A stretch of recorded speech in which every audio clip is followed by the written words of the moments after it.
Hi guys, welcome back to my YouTube channel. ಎಲ್ಲರೂ ಹೇಗಿದ್ದೀರಾ? ನಾವಿಂತ ತುಂಬಾ ಚೆನ್ನಾಗಿದ್ದೀವಿ.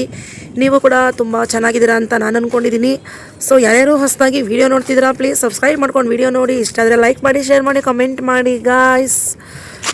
ಸೊ ನೋಡಿ, ತುಂಬ ಎಷ್ಟು ಕತ್ಲೆ ಆಗಿದೆ, ಚೆನ್ನಾಗಿದೆ ಕತ್ಲೆ. ಇದು ಬೈ ಸರೌಂಡ್ ಬಂದ್ಬಿಟ್ಟು ಚಂದಾಪುರ. ಅಲ್ಲಿ ನೋಡಿ ಎಷ್ಟೊಂದು ಇದಾಗಿದೆ. ಕೆಲವರು ಕೇಳಿದ್ರು, ಒಂದೊಬ್ರು ಇಬ್ಬರು, ನಿಮ್ಮ ಮನೆ ಸುತ್ತಮುತ್ತ ಏನು ಕಾಡಾಗೈತಾ ಇಲ್ಲ ಹಳ್ಳಿನ ಸಿಟಿನ ಅಂತ. ನೋಡಿ ಎಲ್ಲ ಕಾಡು, ಸುತ್ತಮುತ್ತ ನೋಡಿ ಕಾಡು. ಮೊಬೈಲ್ ಬಿದ್ದೋಗ್ಬಿಡುತ್ತೇನೋ ಗೊತ್ತಿಲ್ಲ. ನೋಡಿ ಫುಲ್ಲು ಕಾಡು, ಸುತ್ತಮುತ್ತ ಕಾಡೇ. ಮನೆ ಬಿಲ್ಡಿಂಗ್ಗಳಿದ್ದಾವೆ, ಬಿಲ್ಡಿಂಗ್ಗಳೈತೆ, ಪಿ ಜಿ ಇದೆ, ಅಪಾರ್ಟ್ಮೆಂಟ್ ಇದೆ ನೋಡಿ ಫುಲ್ಲು. ಮತ್ತು ಇವತ್ತು ಹುಣ್ಣಿಮೆ ಬೇರೆ ನೋಡಿ, ಹುಣ್ಣಿಮೆ ಕಾಣಿಸ್ತೈತೆ. ಹುಣ್ಣಿಮೆ ನೋಡಿ, ಹುಣ್ಣಿಮೆ ಕಾಣಿಸ್ತೈತೆ ಮೇಲ್ಗಡೆ. ಸುತ್ತಮುತ್ತನೂ ಮರಗಳು ಜಾಸ್ತಿ, ಕಾಡೇನಲ್ಲ, ಮರಗಳು ಜಾಸ್ತಿ ಇದ್ದಾವೆ ಅಷ್ಟೇ. ತುಂಬ ವೆರೈಟಿ ಮರಗಳಿದ್ದಾವೆ. ಸುತ್ತಮುತ್ತ ಬರೀ ಬಿಲ್ಡಿಂಗ್ಗಳಿದ್ದಾವೆ.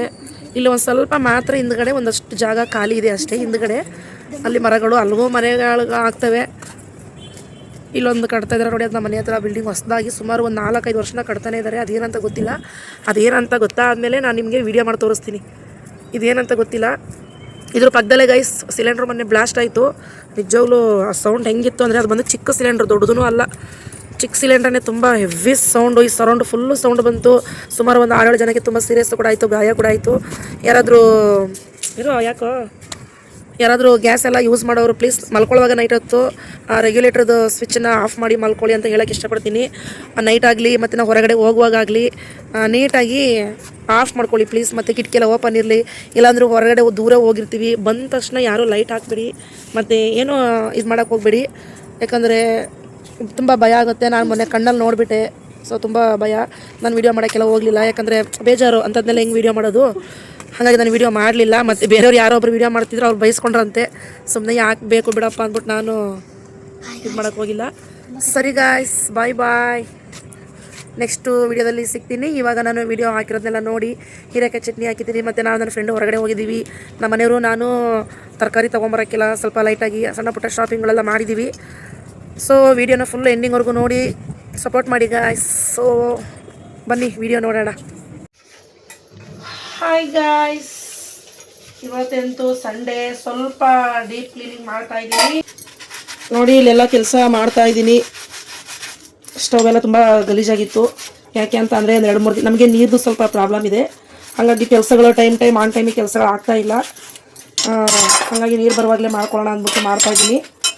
ಇದೆಲ್ಲ ತೊಳಿತಾ ಇದ್ದೀನಿ. ಮತ್ತು ಟೈಮ್ ಸಾಕಾಗ್ತಾಯಿಲ್ಲ. ಸ್ವಲ್ಪ ಬ್ಲೌಸಸ್ ಎಲ್ಲ ಸ್ಟಿಚಿಂಗ್ ಮಾಡ್ತೀನಲ್ವ, ನನ್ನ ಟೈಮೆಲ್ಲ ಅಲ್ಲಿ ಹೋಗ್ತಾಯಿದ್ದೆ. ಹಾಗಾಗಿ ಇದೆಲ್ಲ ತೊಳೆದು ಇವಾಗ ಸಂಡೇ ಅಲ್ವಾ, ಒಂದು ಹಾಫ್ ಡೇ ಫುಲ್ಲು ಟೈಮೆಲ್ಲ ಮನೆಗೆ ಕೊಟ್ಟು ಸ್ವಲ್ಪ ಕ್ಲೀನ್ ಮಾಡೋಣ ಅಂದ್ಬಿಟ್ಟು ಕ್ಲೀನ್ ಮಾಡ್ತಾಯಿದ್ದೀನಿ.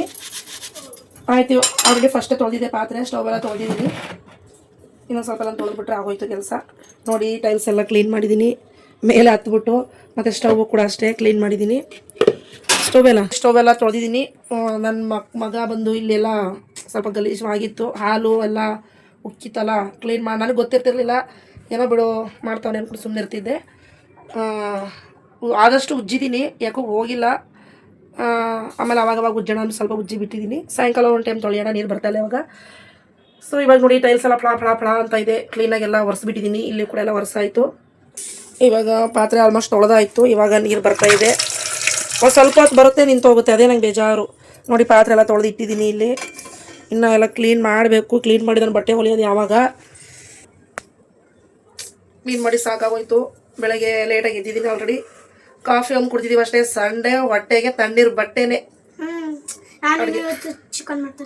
ಚಿಕನ್ ರೇಟ್ ಜಾಸ್ತಿ ಆಗಿಬಿಟ್ಟೈತೆ. ಚಿಕನ್ಗಿಂತ ಮಟನೇ ಬಂದ್ಬಿಡುತ್ತೆ ಮೋಸ್ಟ್ಲಿ ಇವಾಗ. ಸ್ಟ್ಯಾಂಡ್ಗೆ ಗೈಸ್ ನೋಡಿ, ಸ್ಟ್ಯಾಂಡೆಲ್ಲ ಒಂಥರ ಈ ಥರ ಆಗಿಬಿಟ್ಟೈತೆ, ಏನೋ ಒಂಥರ ಜೀರ್ಣ ಬಂದ್ಬಿಟ್ಟೈತೆ. ಅದಕ್ಕೆಲ್ಲ ಏನು ಮಾಡ್ಬೋದು ಅಂತ ಸ್ವಲ್ಪ ತೊಳೆದಿದ್ದೀನಿ. ತೊಳಿರಿ ಅಂತ ಕಮೆಂಟ್ ಮಾಡಿಬಿಟ್ಟು ತೊಳೆದಿದ್ದೀನಿ.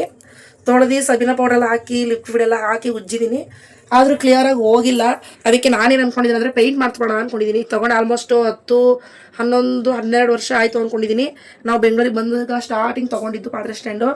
ಅದು ತೊಳೆದು ಹಂಗೆ ಇಡ್ತೀವಲ್ಲ, ಅದಕ್ಕೇನೋ ಮೋಸ್ಟ್ಲಿ ಎಲ್ಲ ಒಂಥರ ಆಗಿಬಿಟ್ಟೈತೆ. ಅದಕ್ಕೇನಾದರೂ ಬೇರೆ ಥರ ಅದು ಇದ್ದರೆ ಸ್ವಲ್ಪ ಕಮೆಂಟ್ ಮಾಡಿ. ಇಲ್ಲ ಅಂದರೆ ನಾನು ಪೇಂಟ್ ಮಾಡಿಬಿಡ್ತೀನಿ ಅಷ್ಟೇ, ಬೇರೆ ಆಪ್ಷನ್ ಇಲ್ಲ. ಮೊದಲು ನ್ಯೂಸ್ ಪೇಪರ್ ಹಾಕಿದ್ರು ಅಷ್ಟೇ. ಈಗ ನಾನಾದರೆ ಸ್ವಲ್ಪ ಇವಾಗ ತೊಳೆದ್ಬಿಟ್ಟು ನೈಟ್ ಎಲ್ಲ ಬಿಟ್ಬಿಟ್ಟು ಬೆಳಗ್ಗೆ ಜೋಡಿಸ್ತಾ ಇದ್ದೆ. ಈಗ ಮಕ್ಕಳೆಲ್ಲ ತೊಳಿತಾರಲ್ಲ ಒಂದೊಂದ್ಸಾರಿ, ತೊಳೆದ್ಬಿಟ್ಟು ಹಂಗಂಗೆ ದಬಾಕ್ಬಿಡ್ತಾರೆ. ಅದು ಹೋಗ್ಬಿಟ್ಟೈತೆ, ತೊಗೊಳೋವಾಗ ಎಷ್ಟು ಕಷ್ಟ ಇರುತ್ತೆ, ಹಿಂಗೆ ಹಾಳಾದ್ರೆ ಬೇಜಾರಾಗುತ್ತೆ. ಸೊ ಅದನ್ನೇ ಪೇಂಟ್ ಮಾಡಿ ಇಡೋಣ ಅಂತ ಅಂದ್ಕೊಂಡಿದ್ದೀನಿ. ವರಮಹಾಲಕ್ಷ್ಮಿ ಬೇರೆ ಹತ್ರ ಬಂತು, ಅದ್ರದ್ದು ಕ್ಲೀನಿಂಗ್ ಸ್ಟಾರ್ಟ್ ಮಾಡಬೇಕು. ನಮ್ಮನೆ ಹೊಸ ಗೆಸ್ಟ್ ಚಿಕ್ಕ ಮರಿ ತಂದಾಗ ಇವಾಗ ಸ್ವಲ್ಪ ದೊಡ್ಡದಾಗೈತೆ. ಏನೋ ನನಗೆ ಮನೆಯಲ್ಲಿ ಆನಿಮಲ್ಸ್ ಪ್ರಾಣಿಗಳಿರ್ಬೇಕಂತ ಆಸೆ. ಇದು ಸೇರಿ 4ನೇ ಪ್ರಾಣಿ. ಬಿಟ್ಬಿಡಮ್ಮ ಅಂತ ಅದು ಹಾಗೆ ನಾನು ಟೈ ಬೆಲ್ಟ್ ತೊಳೆಯೋಕೆ ಹೋಗಿ ನನ್ನ ಕೈ ಕುಯ್ಕೊಂಡ್ಬಿಟ್ಟಿದ್ದೀನಿ. ಅವ್ರ ಕೆಲಸ ಅವರೇ ಮಾಡ್ಕೋತಾರೆ guys. Tie, shoe, belt, socks ಎಲ್ಲ ಅವ್ರ ಕೆಲಸ ಅವರವರೇ ಮಾಡ್ಕೊತಾರೆ. ಅವನ್ ಮಾಡಲ್ಲ, ನಾನು ಮಾಡ್ತೀನಿ. ಬಟ್ಟೆ ಎಲ್ಲ ಹಾಕಿದ್ರು ವಾಷಿಂಗ್ ಮಿಷಿನ್ಗೆ. ಸೊ ಎಲ್ಲ ಕೆಲಸ ಮುಗಿಸ್ಕೊಂಡು ಆಮೇಲೆ ವಿಡಿಯೋ ಮಾಡ್ತೀನಿ. ಮತ್ತು ಇವತ್ತು ಕೂಡ ಎಲ್ಲ ಹೊರಗಡೆ ಹೋಗೋ ಪ್ಲ್ಯಾನ್ ಇದೆ ಸ್ವಲ್ಪ. ಮತ್ತಿರ್ಗ ನೀನಲ್ಲ, ನಾನು ಸುಪ್ರಿಯ ಆಂಟಿ. ಇಲ್ಲಾಂದ್ರೆ ನಾನು ಒಬ್ಬಳೆ ಡೆಕೋಟ್ಲಿಂಗ್ ಹೋಗ್ಬಿಟ್ಬಿಡ್ತೀನಿ ಅಷ್ಟೇ. ನಾನು ಮತ್ತೆ ಫ್ರೆಂಡ್ ಹೋಗ್ಬೇಕಂತ ಪ್ಲ್ಯಾನ್ ಮಾಡಿದ್ದೀವಿ. ಒಂದು ಸಾಯಂಕಾಲ ಮೇಲೆ ಸಾವಾಗೆಲ್ಲ ಹೋಗ್ತೀನಿ ಅಂತ ವಿಡಿಯೋ ಮಾಡ್ತೀನಿ. ಸೊ ಅಲ್ಲಿ ಗಂಟ ಬಾಯ್ ಬಾಯ್ ಕಳಿಸ. ಆಮೇಲೆ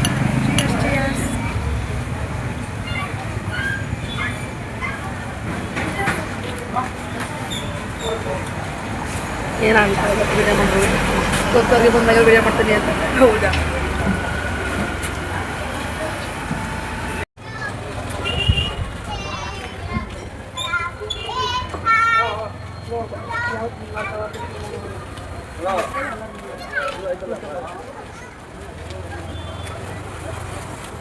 ನನಗೆ ಬೇಕು ಜಾಸ್ತಿ. ನೀನು ಯಾವುದು ತಿನ್ನೋದು ಅನ್ಕೋಬೋದು.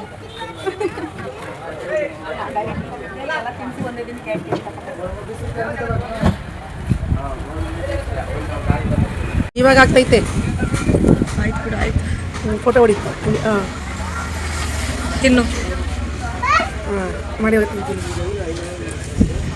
ಅಪ್ಪ ಇವತ್ತರವ್ರು ಎಷ್ಟರ ತಿಂತಾಳಪ್ಪ ಇವರು, ಎಷ್ಟರ ತಿಂತಾಳೆ ಇವಳು ಅಂತ. ಒಂದೇ ದಿನಕ್ಕೆ ಅಂತ ತಿಂದರೆ ಎಷ್ಟು ಸರಿ ಅವರೇ ಮಧ್ಯೆ ತನಕ ತಿಂದೆ ಒಂದು. ಹೌದಾ?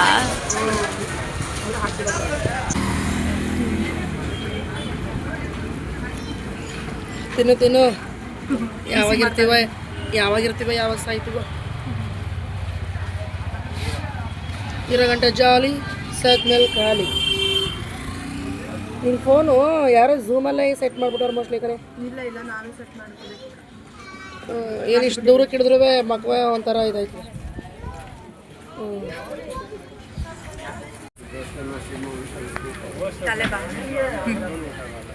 ಅಡ್ಡ ಬಂದು ಕುತ್ಕೊಂಡವ್ರೆ.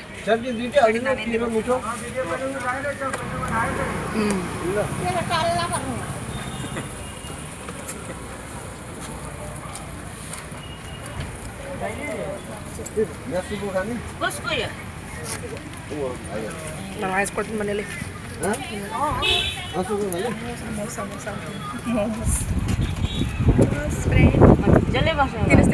ಬೇಡ, ಎಲ್ಲ ನೋಡ್ತಾರೆ. ನೋಡಿದ್ರೆ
ಏನದು? ಟೊಮೊಟೊ ಥರ ದೊಡ್ಡದೈತಿ ಇದು. ಇವೇ ಚಂದ, ಚಂದ. ಸಾಕು ಬಿಡಮ್, ಇಷ್ಟೇ ಸಾಕು. ಸದ್ಯಕ್ಕೆ ಸಾಕು ಬಿಡಮ್ಲ, ಎಲ್ಲ ವೇಸ್ಟ್ ಆಯ್ತವೆ. ಏನದು?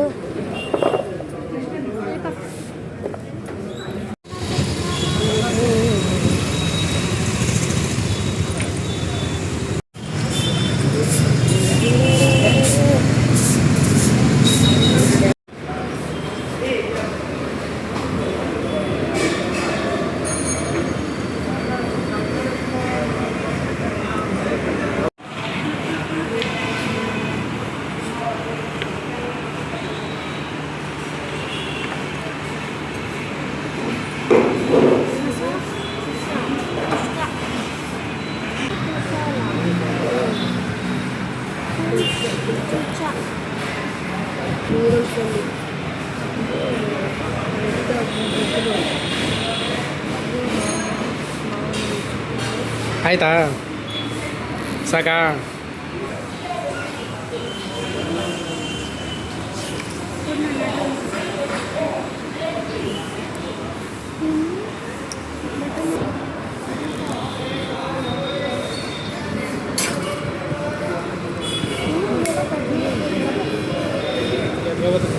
ತುಂಬ ದೊಡ್ಡ ಹೆಸರು ಹಾಕಿಬಿಟ್ಟಿದ್ದಾರ.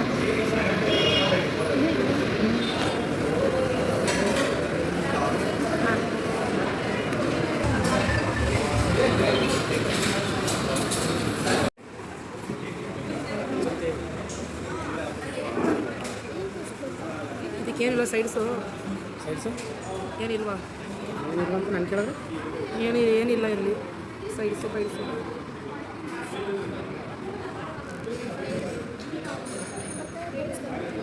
ಒಂದೇ ಸಾಕಾಗಿತ್ತು, ಮತ್ತೆ ಎರಡು ಜಾಸ್ತಿ ಆಯಿತು.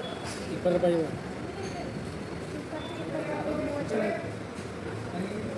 ಬಿಡ್ರಿ ಇವಾಗ.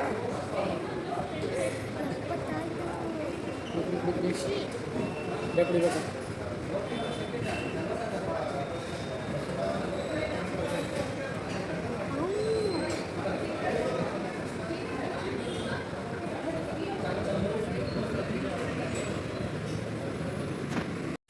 ಸೊ ಗೈಸ್, ಇವಾಗ ಎಲ್ಲ ಮುಗೀತು. ಶಾಪಿಂಗ್ ಏನಲ್ಲ, ಡ್ರೆಸ್ ಹೊಲಿಬೇಕಿತ್ತು, ಬ್ಲೌಸ್ ಹೊಲಿಬೇಕಿತ್ತು. ಅದಕ್ಕೆ ಚಂದಾಪುರಕ್ಕೆ ಹೋಗಿ ಲೈನಿಂಗ್ ತಗೊಂಡು ಮತ್ತು ಹಾಗೆ ಬರುವಾಗ ಕಾಫಿ ಎಲ್ಲ ಕುಡ್ಕೊಂಡು ಬಂದ್ವಿ. Full traffic. ಹಿಂಗೆ ಬರೋಕ್ಕೆ ಮಿನಿಮಮ್ 1 ಅವರ್ ಮೇಲೆ ಆಗುತ್ತೆ. Heavy traffic. ಬೆಂಗಳೂರಿಗೆ ಇನ್ನೊಂದು ಹೆಸರೇ ಹೇಳ್ಬೋದು ಅಂತ ಅಂದರೆ ಟ್ರಾಫಿಕ್ ಅಂತಲೇ ಹೇಳ್ಬೋದು. ನಿಜವಾಗ್ಲೂ ಬೇಜಾರು. ಅದು ಇಡೀ ಬೆಂಗಳೂರಿರೋ ಎಲ್ಲರೂ ಪಾಪ ಯಾರ್ಯಾರು. ಈಗ ಮೊನ್ನೆ ತಾನೇ ಇಲ್ಲಿ ನಮ್ಮ ಮನೆ ಪಕ್ಕದಲ್ಲಿ ಬಿಲ್ಡಿಂಗ್ ಅಲ್ಲ ಪಿ ಜಿ, ಅಲ್ಲಿ ಸಿಲಿಂಡ್ರ್ ಬ್ಲಾಸ್ಟ್ ಆಗಿ ಎಷ್ಟೊಂದು ಜನ ಪ್ರಾಬ್ಲಮ್ಮು. ಮತ್ತು ಈಗ ಇಲ್ಲಿ ಹಳೆ ಚಂದಾಪುರದಲ್ಲಿ 4 ಬಸ್ಸು ಡಮಾರು.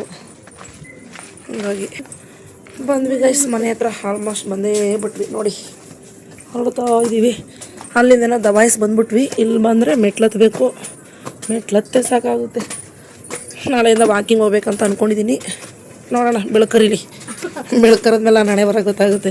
ನಾಳೆ ಒಂದು ಕಂಟಿನ್ಯೂಸಿಗೆ ಒಂದು 15 ದಿನ 20 ದಿನ ಹೋದ್ವಿ.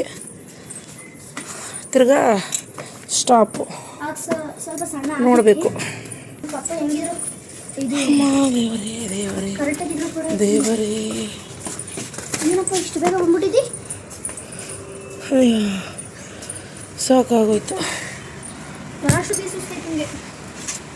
ಮಗ ಟಿ ವಿ ಮಾತ್ರ ಹಿಂಗೆ ಓಡ್ತೈತೆ. ನಮ್ಮ ಮಗ ಏನು ಮಾಡ್ತೈತೆ ಗೊತ್ತಿಲ್ಲ. ಟೈಮ್ 8 ಗಂಟೆ. ನೀವು ನೋಡಿ ನಿದ್ದೆ ಮಾಡ್ತಾವನು. ಇವನು ಇಲ್ಲಿ ಕೂತ್ಕೊಂಡು ನಿದ್ದೆ ಮಾಡ್ತಾವನೆ.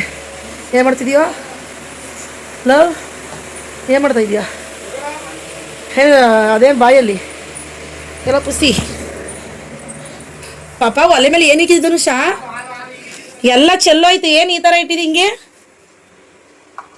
ಗ್ಯಾಸ್ ಸ್ಮೆಲ್ಲು ಬೇರೆ ನೋಡಿ ಹೆಂಗೆ ಸೀದೋಗಿ. ಎಲ್ಲ ಪಾತ್ರೆ ಫುಲ್ ಸೀದೋಗೈತೆ. ರವೆ ಉಂಡೆ ಅಷ್ಟೊಂದೇನು ಟೇಸ್ಟ್ ಇಲ್ಲ.